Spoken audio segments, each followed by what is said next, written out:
할렐루야. 1월 23일 토요일 새벽 기도를 시작하도록 하겠습니다. 사도신경으로 우리의 신앙을 고백하시겠습니다. 나는 전능하신 아버지 하나님 천지의 창조주를 믿습니다. 나는 그의 유일하신 아들 우리 주 예수 그리스도를 믿습니다. 그는 성령으로 잉태되어 동정녀 마리아에게서 나시고 본디오 빌라도에게 고난을 받아 십자가에 못 박혀 죽으시고 장사된 지 사흘 만에 죽은 자 가운데서 다시 살아나셨으며 하늘에 오르시어 전능하신 아버지 하나님 우편에 앉아 계시다가 거기로부터 살아있는 자와 죽은 자를 심판하러 오십니다. 나는 성령을 믿으며 거룩한 공교회와 성도의 교제와 죄를 용서받는 것과 몸의 부활과 영생을 믿습니다. 아멘. 찬송가 452장 찬양하시겠습니다. 찬송가 452장입니다.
신약성경 마태복음 5장 38절에서 48절까지 말씀입니다. 신약성경 마태복음 5장 38절에서 48절까지 말씀입니다.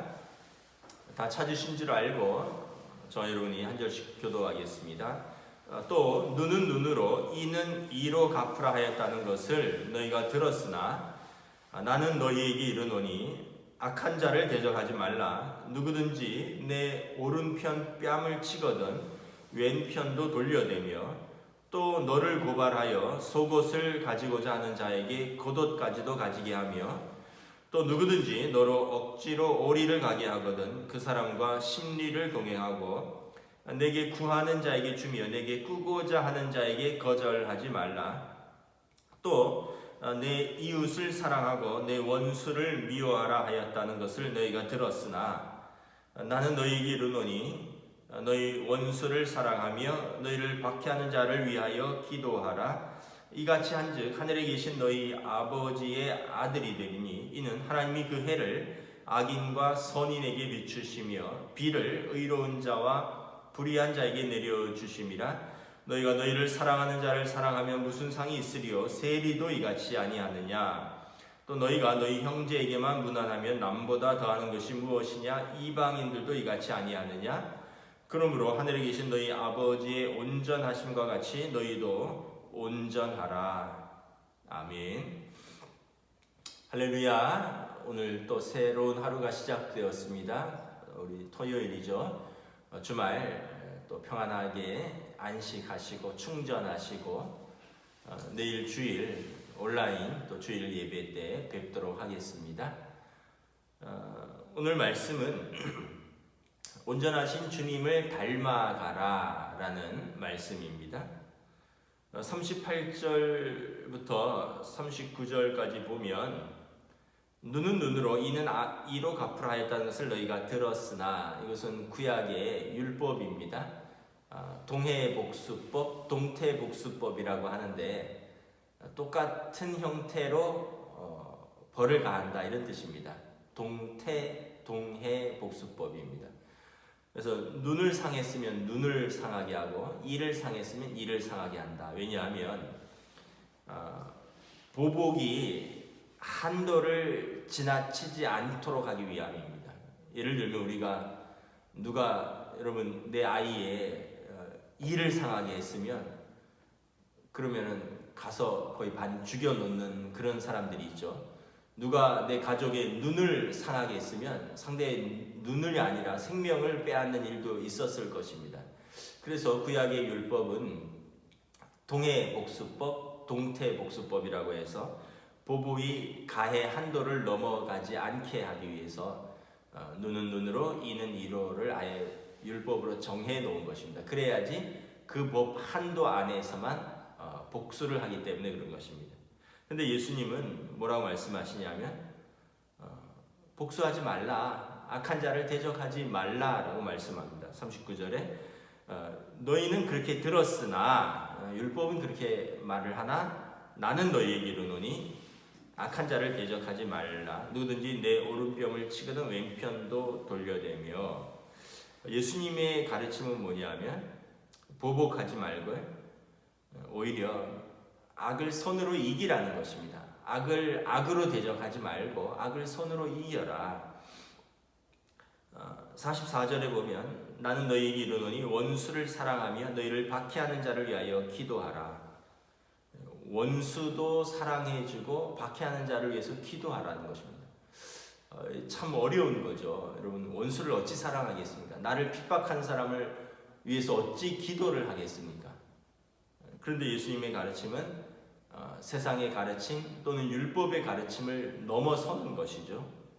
40절에 보면 또 너를 고발하여 속옷을 가지고자 하는 자에게 겉옷까지도 가지게 하며. 이 말씀은 요즘으로 하면 좀 이해하기 어렵죠. 아니 뭐 겉옷을 달라고 하지 뭐 속옷까지 달라고 하겠느냐. 그런데 그 당시는 속옷보다 겉옷이 더 중요한 옷이었습니다. 왜냐하면 겉옷은 뭐 단벌이고요. 이것은 밖에 나가서 추위를 막아주고 밤에 잘 때 이불 대용이었습니다. 여러분 2000년 전에 뭐 그렇게 이불이 있고 뭐 옷이 여러 벌 있겠습니까? 그래서 겉옷이 속옷보다 더 중요한 것입니다. 그래서 40절에 속옷을 가지고자 하는 자에게 겉옷까지도 벗어주라. 그러니까 더 귀한 것을 내어줄 줄 알아야 된다라는 것입니다. 41절에 또 누구든지 너로 억지로 오리를 가게 하거든 그 사람과 심리를 동행하라. 당시 로마 군인들은 그 식민지 그 백성들에게 어떻게 보면 강제 명령권 같은 게 있었습니다. 자기들이 뭐 무거운 걸 들고 다니거나 이럴 때 지나가는 식민지 사람에게 이걸 들고 따라와라 하면 법으로 오리까지 갈 수 있도록 그렇게 되어 있었습니다. 그러니까 이 말은 누구든지 너로 오리를 가게 하거든 로마 군인들이 너로 강제로 오리로 가게 하거든. 오리면 여러분 2kg죠. 그럼 오히려 심리까지도 그것을 들어주고 같이 가줘라. 예수님 말씀하시는 것은 뭐냐 하면 사랑과 관용에 관한 것입니다. 사랑과 관용. 43절에 보면 또 42절에 내게 구하는 자에게 주고 꾸고자 하는 자에게 거절하지 말아라. 관용이죠. 또 내 이웃을 사랑하고 내 원수를 미워하라 하였다는 것을 너희가 들었으나 이것은 바리새인들의 가르침입니다. 바리새인들은 유대인들을 사랑하고요. 또 자기들 바리새인들끼리는 굉장히 사랑합니다. 내부적인 결속을 가지고 외부를 배척합니다. 그래서 바리새인들과 사두개인은 같은 유대인 중에서도 원수입니다. 파가 다르기 때문에 그런 거죠. 그리고 또 같은 유대인이지만 또 세리와 창기들은 멸시합니다. 이방인들은 개처럼 취급합니다. 이 바리새인들의 가르침입니다. 내부의 결속을 가지고 외부에 대해서 배타성을 가지는 그 사람들, 그런 사람들이 자기들은 하나님의 의를 행한다라고 말을 하는 거죠. 그래서 내 이웃을 사랑하고 내 원수를 미워하라 하였다는 것을 너희가 들었으나, 그 바리새인들의 그 가르침을 들었지만 44절에 나는 너희에게 이른다. 너희 원수를 사랑하며 너희를 박해하는 자를 위하여 기도하라. 여기서 말하는 원수는 유대인들이 말하는 이방인들입니다. 또 너희를 박해하는 자, 나를 대적하는 자들을, 나를 고발하는 자들을 위해서 기도하라라는 것이죠. 왜냐하면 45절에 그래야면 하나님 아버지의 아들이라고 일컬음을 받는다는 것입니다. 45절에 이같이 한즉 하늘에 계신 너희 아버지의 아들이 되리라. 하늘 아버지는 어떻게 하시느냐?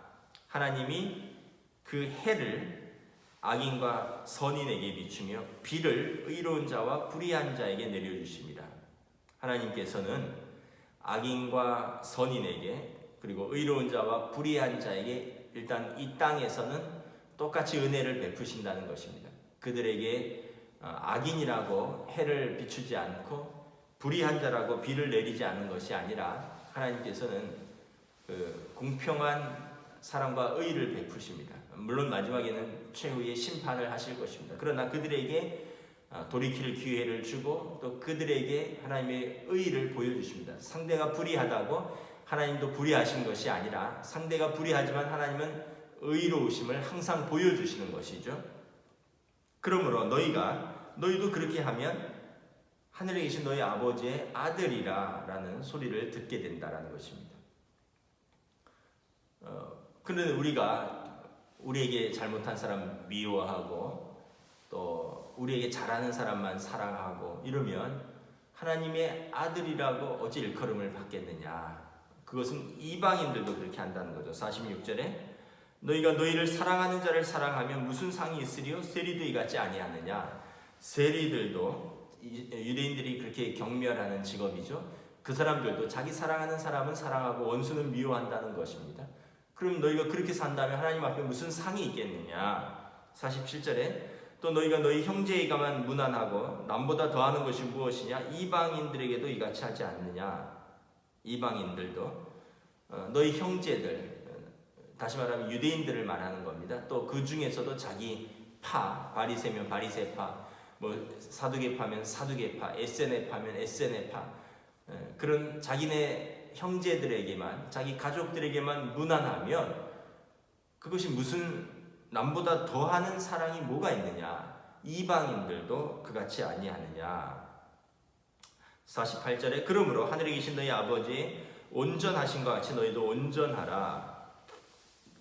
여러분, 우리가 어떻게 하나님의 온전하심을 우리가 따라갈 수 있겠습니까? 그래서 온전하심은 어떤 의미가 있냐 하면 텔레로이라는 뜻입니다. 텔레로이는 성숙하다라는 뜻입니다. 성숙하다. 그래서 하나님 아버지의 온전하심처럼 우리가 하나님 아버지의 완전함, 성숙함을 따라가려고 애를 써야 된다. 우리가 하나님 아버지처럼 퍼펙트하지는 못하지만 성숙한 사람이 되려고 애를 써야 된다는 것입니다. 여러분, 어린아이와 어른의 차이가 무엇입니까? 자녀와 부모의 차이가 무엇입니까? 성숙함의 차이죠. 어린아이는 좋고 싫음이 분명합니다. 그래서 나한테 친절하게 해주고 잘해주면요, 어린아이들은 좋아합니다. 그러니까 어린아이들이 분별력이 없으니까 어떤 외부 사람이나 심지어 악한 사람도 뭐 사탕 주고 뭐 맛있는 거 사주고 이러면서 이렇게 유혹하면 본질을 보지 못하고 마음을 열어버리죠. 근데 이제 어린아이의 그 미성숙함은 좋은 거는 그냥 바로 좋은 거고 싫은 건 바로 싫은 겁니다. 여러분 애기들 보세요. 애기들은 그냥 익숙한 사람, 자기 가족, 뭐 아빠, 엄마, 할아버지, 할머니, 뭐 언니, 오빠들은 되게 좋아하는데 낯선 사람이 아유 예쁘다 이리 와봐 해보세요. 어떻게 해요? 뭐 손을 회회 젓고 고개를 돌리고 엄마한테 딱 붙어서 안 떨어지려고 그러죠. 왜냐하면 어린아이는 자기 감정대로 행하기 때문에 그렇습니다. 이게 이제 순진함이기도 하고 순수함이기도 하지만 또 한편 미성숙함이죠. 근데 여러분 어른이 돼서도 그렇게 하면 되겠습니까? 어른이 돼서도 좀 감정을 추스르지 못하고 내가 싫은 사람한테는 내가 너 싫어 이러고 내가 너 미워 이러고 너 나한테 그렇게 한 거 내가 다 기억하고 있어 이러면 여러분 어린아이지 어른이겠습니까? 여러분 자녀와 부모의 차이가 무엇입니까? 자녀는 뭐 저희도 아이들 키우지만 뭐 하루에 한두 번씩 삐질 때도 있고요. 뭐 심하면 하루에 서너 번도 삐집니다. 물론 풀기도 잘하지만 근데 부모는 아이한테 물론 부모도 아이한테 섭섭하고 좀 삐질 때가 있죠. 그러나 부모가 아이들한테 하루에 한두 번씩 삐지고 서너 번씩 삐지면 부모겠습니까? 부모가 아이들이 삐지면 뭐라 그래요? 쟤 오늘 또 왜 저래? 오늘 컨디션 안 좋네. 아유 그냥 건드리지 말자. 뭐 이렇게 하고 말죠. 왜냐하면 부모는 부모이기 때문에 그렇습니다. 부모는 관용하고 성숙한 존재이기 때문에 아이들은 아직 미성숙하고 아직 사랑과 관용을 배워가는 단계이기 때문에 그렇습니다. 우리나라의 문제 중에 하나가 저는 이 사랑과 관용을 잃어버린 것이 아닌가 이런 생각을 합니다. 관용을 그 불어로는 똘레랑스라 그러는데 똘레랑스 거의 무관용 시대가 아닌가 톨러런스라고도 하죠. 관용이 없어진 시대입니다. 그래서 우리나라도 보면 당이 다르면 얼마나 미워하는지 또 그 어떤 세대가 다르면 얼마나 서로를 배척하는지 또 성이 다르고 뭐 정치적인 의견이 다르고 또 나이가 다르고 세대가 다르면 얼마나 서로 미워하고 배척하는지 모르겠습니다. 우리나라에 제가 듣기로는 북한에서 탈북한 분들이 뭐 10만 명이 훨씬 넘고요. 외국에서 들어온 외국인 노동자들이 100만 명이 훨씬 넘는다고 합니다. 근데 그분들이 제일 힘들어하는 것 중에 하나가 뭐냐 하면 우리나라의 그 무관용적인 삶의 자세라고 합니다. 미국 같은 나라는 어쨌든 차별도 있지만 거기는 원래가 이민자의 나라였습니다. 자기들도 조상들이 이민자였고 그래서 그 멜팅 팟이라 그러죠. 막 팔팔 끓는 주전자처럼 이것저것 다 들어와서 그 안에서 다 녹여내는 그런 나름대로의 정신이 있습니다. 그런 관용의 정신 그리고 배척하고 차별하면 그것이 엄청난 죄입니다. 물론 그럼에도 불구하고 흑백의 차별이 있고 유색인종에 대한 차별이 있지만 그러나 법적으로는 그리고 사람들의 마음속에 차별은 죄고 관용은 미덕이다라는 것이 있습니다. 근데 우리는 뭐 외국인 노동자들 사역하는 목사님들 이야기 들어보면 말소리만 들어도 차별을 한다는 거죠. 말소리가 한국 사람 아니네, 뭐 중국에서 넘어온 교포네, 북한 출신 탈북민이네, 생김새가 뭐 동남아시아네, 뭐 미국 몽골 사람이네, 뭐 어디 저기 태국 사람이네 이렇게 해서 고용하는 사람들이 고용주들이 그 외국인 노동자들에게 얼마나 또 가혹하게 하는지 또 사람들이 말투만 보고 생김새만 보고 차별한다는 것입니다. 그래서 여러분 최근에 한 외국인 노동자가 얼어 죽었지 않습니까? 왜 얼어 죽었냐 하고 저도 취재한 뉴스를 봤더니 영하 그 저기 경기도 이제 연천 쪽으로 알고 있는데 뭐 영하 30도 가까이 밤에 내려가는데 비닐하우스 안에 컨테이너에서 살았다는 겁니다. 여러분 비닐하우스를 쳐서 나름대로 예전에는 컨테이너 하나만 놨는데 이제는 컨테이너를 비닐하우스 안에 그래도 들여놓은 거라는 거예요. 그것만 해도 괜찮다는 거예요. 근데 컨테이너 안이 여러분 아무리 스티로폼 깔고 이래도 얼마나 춥겠습니까? 결국은 동사한 사건이 있었습니다. 그런 것들을 보면 우리 사회가 얼마나 약자들한테 관용을 하지 않는가 이런 생각들을 해봅니다. 최근에 제가 어떤 뉴스를 보면서 저분이 진실로 하나님의 아들이구나 이런 평가를 들을 만한 한 이야기를 들었습니다.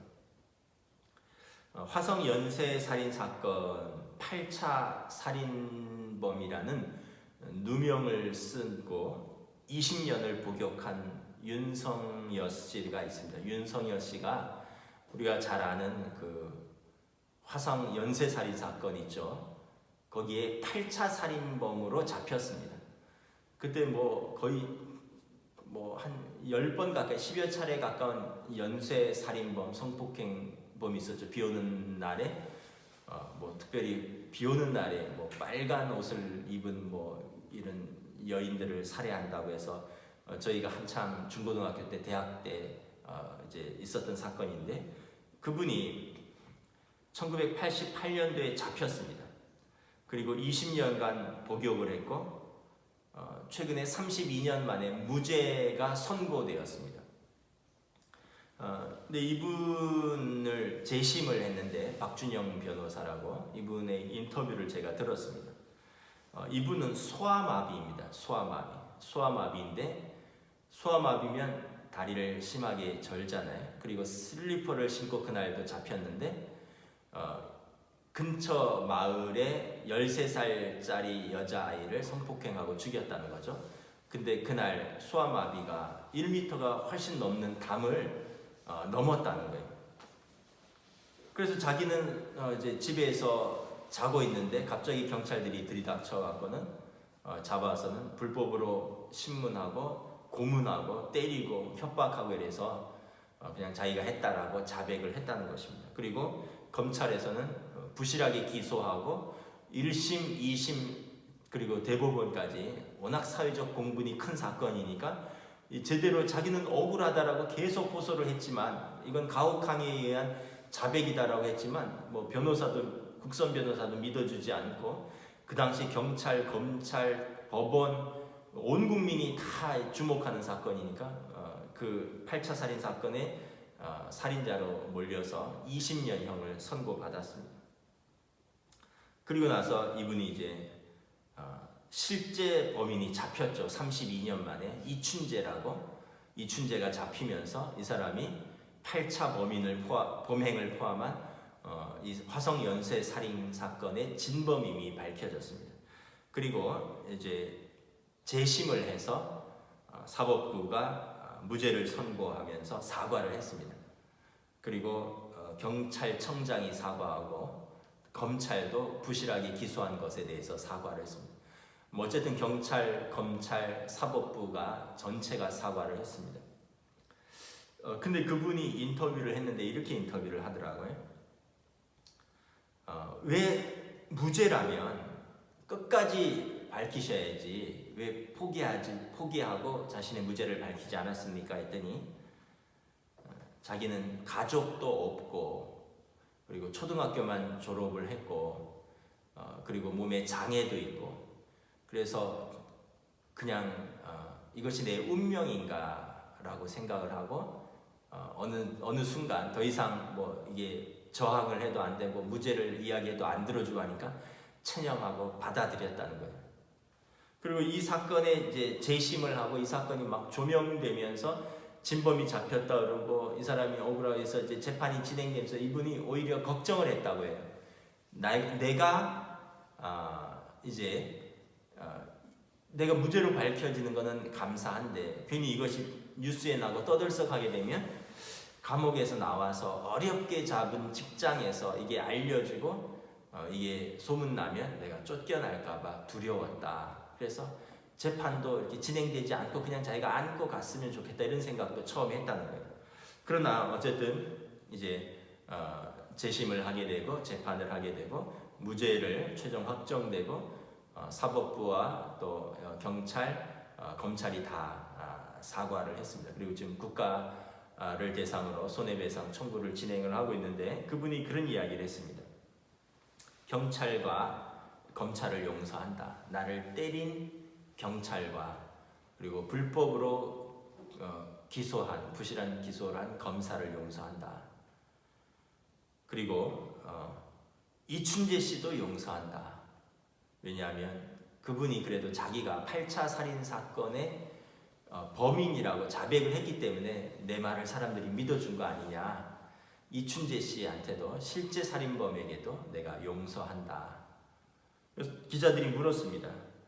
아니 경찰과 검사를 고소하고 불법 행위를 하는 경찰도 고소하고 검사도 부실한 검사 수사한 검사도 고소하고 이춘재를 미워하는 게 당연한데 어떻게 용서할 수 있습니까? 그랬더니 그분이 뭐라 그랬냐면 제가 감옥에서 성경책을 읽었어요. 그런데 성경에서 예수님이 원수를 사랑하고 너를 핍박하는 자를 위해서 기도하라고 하셨습니다. 제가 이걸 라디오를 통해서 인터뷰를 듣는데 너무 울컥했어요. 야, 이분이 하나님의 아들이구나. 우리 같으면 뭐 언론 인터뷰하면서 그 경찰 찾아서 추궁하고 고소하고 검사 실명 밝히고 그 재판부를 향해서 또 이춘재를 향해서 얼마나 우리가 독서를 퍼붓고 우리가 얼마나 그러겠습니까? 근데 그분은 저와 같은 피해자가 다시 없기를 바라고 이춘재 씨한테도 뒤늦게나마 용기를 내서 진실을 밝혀준 거에 대해서는 자신은 감사하다. 그분의 자백이 있었기 때문에 내가 무죄가 된 건 아니냐. 그분도 용서하고 경찰, 검찰 다 용서한다. 이분이 지금 거의 60이 다 됐습니다. 20대 초중반에 잡혀서 거의 60이 다 됐는데 인생의 절반 이상을 60이 좀 넘었습니다. 인생의 절반 이상을 감옥에 있었고요. 그리고 살인자라는 누명을 쓰고 살았습니다. 근데 그분이 하는 말이 내가 감옥에서 성경책을 읽었어요. 그런데 예수님께서 너희 원수를 사랑하며 너를 핍박하는 자를 위해서 기도하라고 하셨습니다. 저는 그분들 다 용서합니다. 우리가 다시 한번 우리 삶의 관용 잃어버린 그 기술이죠. 용서, 관용, 사랑에 대해서 다시 한번 깊이 생각할 수 있기를 원합니다. 온전하신 주님을 닮아서 우리도 온전하게 가는 삶, 주님을 닮아서 성숙해져가는 삶, 하나님의 자녀가 되는 삶을 살아가는 저와 여러분 되시기를 주님의 이름으로 축복합니다. 기도하겠습니다. 하나님의 은혜를 감사합니다. 당시 유대인들은 이방인들을 미워하고 바리새인들은 자기들보다 기준에 못 미치는 사람들을 멸시하고 조롱하고 이방인들은 괴취급하고 사두개인들과는 원수처럼 싸웠고 그리고 서민들은 조롱하고 멸시하는 사람들이었지만 그들은 우리는 하나님 앞에서 의를 행하는 사람들이다. 율법을 철저히 지키는 사람이다. 라고 주장했지만 예수님은 그들의 말을 듣지 말라라고 말합니다. 그들의 의를 본받지 말라라고 말합니다. 그들의 가르침을 따르지 말라라고 말씀합니다.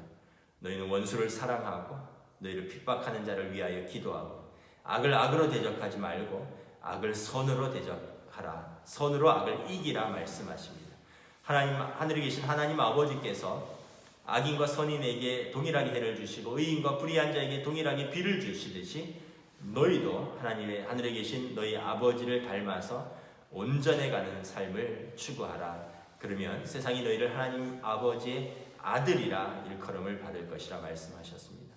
우리가 성도로서 하나님 아버지의 자녀로서 오늘 우리의 삶에서 우리의 잃어버린 사랑과 용서와 관용을 우리가 세상에 베풀고 또 증거하는 삶으로 인도하여 주시옵소서. 감사를 드리오며 우리 주 예수 그리스도의 이름으로 기도드리옵나이다. 아멘. 하늘에 계신 우리 아버지, 아버지의 이름을 거룩하게 하시며 아버지의 나라가 오게 하시며 아버지의 뜻이 하늘에서와 같이 땅에서도 이루어지게 하소서. 오늘 우리에게 일용할 양식을 주시고 우리가 우리에게 잘못한 사람을 용서하여 준 것 같이 우리 죄를 용서하여 주시고 우리를 시험에 빠지지 않게 하시고 악에서 구하소서.